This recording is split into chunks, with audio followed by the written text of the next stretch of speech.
Yahoo! Salam sejahtera bagi kita semua. Yang terhormat Bapak Ibu Dewan Juri dan rekan-rekan debat lainnya. Di sini saya sebagai pembicara pertama dari tim kontra atas mosi yang mengatakan bahwa Dewan ini menyesali glorifikasi terhadap konsep best friend forever. Saudaraku, topik utama pada mosi perdebatan kali ini adalah berdasarkan mosi kita ketahui bahwa topiknya adalah penyesalan akan glorifikasi terhadap konsep best friend forever. Kemudian, berdasarkan mosi dapat kita ketahui juga bahwa mosi ini bersifat universal dan terjadi di seluruh dunia. Tidak ada batasan apapun dalam mosi tersebut. Kemudian, izinkan saya menyampaikan beberapa definisi yang saya dapatkan berdasarkan mosi. Yang pertama, glorifikasi merupakan sebuah proses, cara, perbuatan meluhurkan maupun memuliakan suatu hal. Yang kedua, glorifikasi merupakan tindakan yang memuliakan, melebih-lebihkan suatu keadaan yang mungkin saja di mana keadaan yang sebelumnya terjadi diceritakan secara berlebih atau tidak sesuai dengan kejadian sebenarnya. Kemudian definisi yang kedua adalah best friend forever. Best friend forever adalah frasa dalam bahasa Inggris yang jika diartikan ke dalam bahasa Indonesia berarti sahabat selamanya atau sahabat sejati selamanya. Sahabat sejati adalah seorang yang akan selalu ada di sisi kita ketika kita memiliki masalah ataupun hal-hal lainnya. Sahabat akan saling mengasihi satu sama lain bahkan ketika mereka merasa tidak dicintai oleh orang lain. Sahabat juga ingin selalu bersama walau apa adanya. Saudaraku, ada beberapa argumen ataupun alasan saya mengapa saya tidak setuju dengan mosi tersebut dan merasa bahwa glorifikasi konsep BFF ini tidak perlu disesali. Hal-hal apa itu? Yang pertama, glorifikasi terhadap konsep BFF tidak akan memberikan ataupun tidak akan memberikan pengaruh negatif terhadap individu yang memegang konsep BFF tersebut atau orang yang memiliki sahabat. Hal ini tidak akan menyebabkan kerugian apapun. Mengapa saya katakan demikian? Ketika kita melakukan tindakan glorifikasi ini atau secara tidak langsung tindakan glorifikasi ini terjadi, tidak ada kerugian yang mendasar yang membuat kita merasa bahwa konsep ini salah, konsep ini harus saya hentikan. Mengapa saya katakan demikian? Karena pada dasarnya glorifikasi terhadap konsep BFF ini terjadi secara tidak langsung ketika kita melakukan interaksi dengan orang lain. Kemudian, glorifikasi juga tidak memberikan dampak apapun terhadap orang lain ataupun individu lain di luar Anda dan sahabat Anda. Mengapa saya katakan demikian? Ketika Anda melakukan interaksi, orang lain mengetahui hal itu, secara tidak langsung tindakan glorifikasi ini terjadi dan dia tidak akan mendapatkan hal-hal lain yang membuat dia merasa dirugikan, kecuali Anda berada dalam suatu golongan kriminal ataupun sebuah tindakan yang memang berdasarkan tindakan kriminal.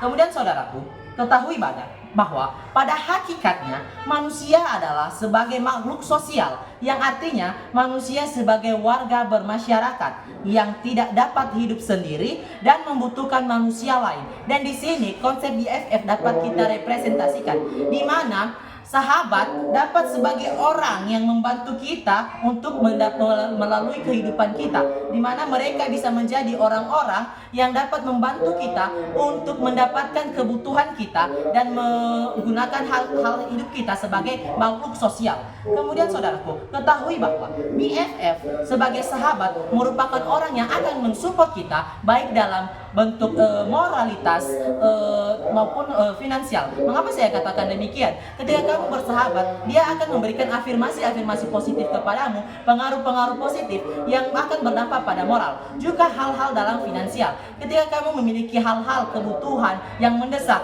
tetapi kamu tidak memiliki uang dan sebagainya, sahabat akan selalu ada untuk membantumu, bukan?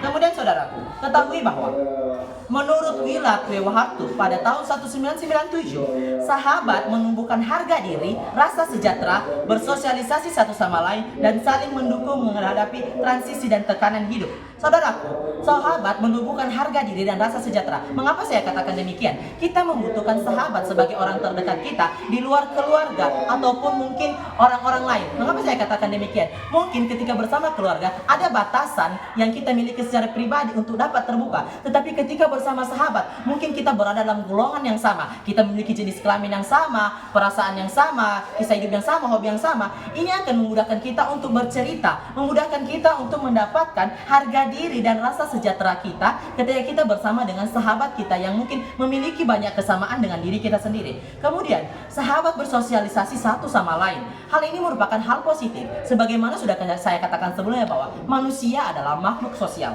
Kemudian saudaraku, saling mendukung menghadapi transisi dan tekanan hidup. Berdasarkan argumen dari tim afirmatif sebelumnya mengatakan bahwa ketika kita mengalami transisi, kita akan melupakan sahabat tersebut dan kita adalah sahabat yang baru. Tidak, saudaraku. Bahkan pada status quo kenyataannya sahabat menemani kita ketika kita sedang melalui proses transisi kehidupan tersebut. Kemudian membantu perkembangan sosial dan pribadi. Bagaimana perkembangan kita dengan orang lain, bagaimana perkembangan diri kita sendiri. Sahabat adalah orang yang cukup ataupun lebih mengetahui kita, bahkan dari keluarga kita sendiri. Saudaraku, saya akan mengangkat satu kisah nyata, yaitu kisah antara Muhammad dan Samir di Damaskus, Suriah. Mereka adalah dua orang sahabat yang dimana mereka bersahabat sudah sangat lama, bahkan sampai mereka meninggal. Dimana Muhammad adalah seorang yang buta dan Samir adalah seorang yang lumpuh. Saudaraku, bukannya ini adalah kisah sahabat yang memegang konsep BFM dan sungguh inspiratif. Lalu dari mana Anda dapat mengatakan bahwa konsep ini perlu disesali karena berakibat buruk dan lain sebagainya? Saudaraku, kemudian ada beberapa argumen dari tim afirmatif yang menurut kami tidak ataupun sangat tidak sesuai dengan mosi tersebut dan dapat kami patahkan. Pertama, bagaimana bisa tim afirmatif mengatakan bahwa tidak ada pertemanan yang abadi, sedangkan di Uni Emirat Arab, Obaid dan Salim mereka bersahabat dari kecil sampai mereka tua, bahkan sampai mereka meninggal. Bahkan penyebab kematian mereka disebabkan oleh Obaid yang mendengar berita kematian Salim yang menyebabkan dia down karena dia kehilangan sahabatnya. Lalu saudaraku, bagaimana Anda mengatakan bahwa tidak ada pertemanan yang abadi? Sedangkan dapat kita ketahui bahwa banyak kisah persahabatan di dunia ini yang bahkan tidak terekspos yang bersifat abadi. Kemudian, hakikatnya pada pertemanan sebagai salah satu aspek hidup manusia adalah dinamis, dan glorifikasi ini memaksa kita untuk tunduk pada standar moral. Saudaraku, ini dapat kami katakan salah. Mengapa kami katakan demikian? Dapat kita pahami bahwa setiap kita melakukan, setiap kita bersahabat ataupun orang lain memiliki konsep BFF, tidak ada yang mematok standar harus melakukan apa. Tidak ada yang mematok Anda harus begini, Anda harus begitu, dan Anda harus melakukan hal ini agar sahabat Anda tidak merasa bagaimana. Menurut kami itu adalah argumen yang salah dan kami dapat mematahkannya. Kemudian teman bersifat dinamis. Tidak, saudaraku, bahwa bahkan manusia dapat bersahabat sampai beribu-ribu tahun, sampai bertahun-tahun lamanya. Bangga menjadi tim oposisi.